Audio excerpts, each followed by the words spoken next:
বর্তমানে বাসিন্দারা অর্থাৎ সেখানকার যে কালীগঞ্জের মানুষজন তারা আতঙ্কিত, তারা ভীত সন্ত্রস্ত। একদিকে কালীগঞ্জে সেই তামান্নার মা প্রশ্ন তুলছেন পুলিশের ভূমিকা নিয়ে। আর এখন আমরা সরাসরি যাব অনুপমের কাছে। অনুপম, কালীগঞ্জের ঘটনা রীতিমতো স্তম্ভিত করে দিয়েছে গোটা বাংলাকে, কিন্তু এর মাঝে দেখা যাচ্ছে যে পুলিশের ভূমিকা নিয়ে বারবার ক্ষোভ উগরে দিচ্ছেন স্থানীয়রা। সেই পুলিশের ওপরে কি আদৌ আস্থা রয়েছে সেখানকার বাসিন্দাদের?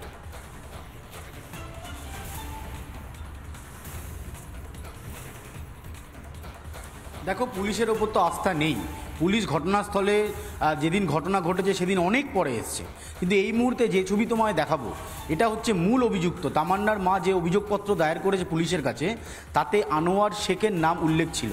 সেই আনোয়ার শেখের বাড়িতে এই মুহূর্তে তুমি দেখতে পাচ্ছ পুলিশ পোস্টিং রয়েছে। গতকাল রাত থেকেই পোস্টিং রয়েছে এবং আজকেও সকাল থেকে এখানে কিন্তু পুলিশ পোস্টিং রয়েছে।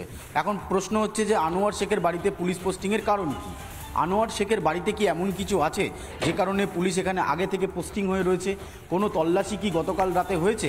যদিও পুলিশের কর্তারা এ বিষয়ে মুখে কুলু পেটেছেন, তারা কোনো স্পষ্ট বার্তা দিচ্ছেন না। তবে যে পুলিশ পোস্টিংয়ের ছবি এই মুহূর্তে দেখতে পাচ্ছ, সেই পুলিশ পোস্টিং কিন্তু আনোয়ার শেখের বাড়িতে। এবার আনোয়ার শেখের বাড়িটা দেখো এবং পুলিশ পোস্টিংয়ের ছবিটা দেখো। এখানে আমরা দেখতে পাচ্ছি গতকাল পর্যন্ত পুলিশ ছিল না, কিন্তু আজকে সকাল থেকে হঠাৎ এখানে পুলিশ পোস্টিং হয়েছে। ভোর রাত্রির থেকে হয়েছে এমনটাই কিন্তু জানা যাচ্ছে।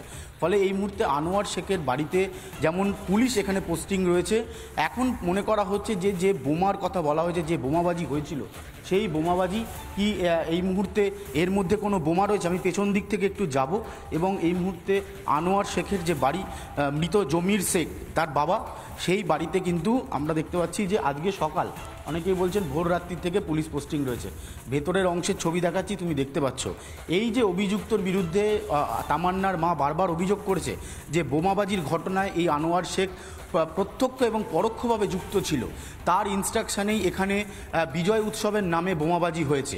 স্বাভাবিকভাবে সেই ছবি আরও একবার একটু দেখাতে বলবো। দীপঙ্কর কাঞ্জিলাল সেই ছবি দেখাচ্ছে, এটা আনোয়ার শেখের বাড়ি, তুমি দেখতে পাচ্ছ। এই আনোয়ার শেখের বিরুদ্ধে যে অভিযোগ রয়েছে যে বোমাবাজি করেছে, বাইরে থেকে লোকজন এনে এখানে বিজয় উৎসবের নামে যে বোমাবাজির কাজ গতকাল থেকে চলেছে, তার শান্তি শৃঙ্খলা বজায় রাখা যে পুলিশের অন্যতম কাজ, সেটা তো পুলিশ ভুলে গেছে।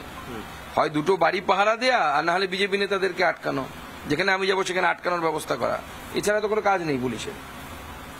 সুগন্ধদা, দীঘার যে জগন্নাথ মন্দিরের রথ হচ্ছে, সেখানে কোটি কোটি টাকা খরচ হচ্ছে, এদিকে ডিএ দেওয়া নিয়ে তাদের কোনো মাথা ব্যথা নেই। দেখুন, মন্দির নিয়ে আমার কিছু বক্তব্য নেই, যদি ওটা মন্দির হয়ে থাকে। আমার বক্তব্য হচ্ছে আগে রাজ্য সরকারকে পরিষ্কার করে বলুন যে ওটা বিজেপি রাজ্য সভাপতি সুকান্ত মজুমদার তিনি কালীগঞ্জে যাবেন, তার আগে তিনি তার বাসভবন থেকে যখন রওনা দিচ্ছেন তখনই তিনি বারবার একাধিক ইস্যু নিয়ে ক্ষোভ উগরে দিয়েছেন। কেননা কালীগঞ্জের ঘটনা চোখে আঙুল দিয়ে আরও একবার দেখিয়ে দিয়েছে বাংলার আইন শৃঙ্খলা পরিস্থিতি কোন জায়গায়। যেখানে বিজয় মিছিলের নাম করে উল্লাস, আর সেখানে প্রাণ গেল এক রত্তির। অর্থাৎ বিজয় উল্লাস থেকে যেখানে বোমা ছোড়া হয়েছিল, তাতেই কোল খালি হয়েছে বাংলার এক মায়ের। নানা ধরনের কন্টেন্ট দেখার জন্য লাইক করুন, শেয়ার করুন আমাদের ফেসবুক পেজ, সাবস্ক্রাইব করুন আমাদের ইউটিউব চ্যানেল। পাশাপাশি অন্যান্য ব্রেকিং নিউজের জন্য অবশ্যই চোখ রাখুন রিপাবলিক বাংলায়।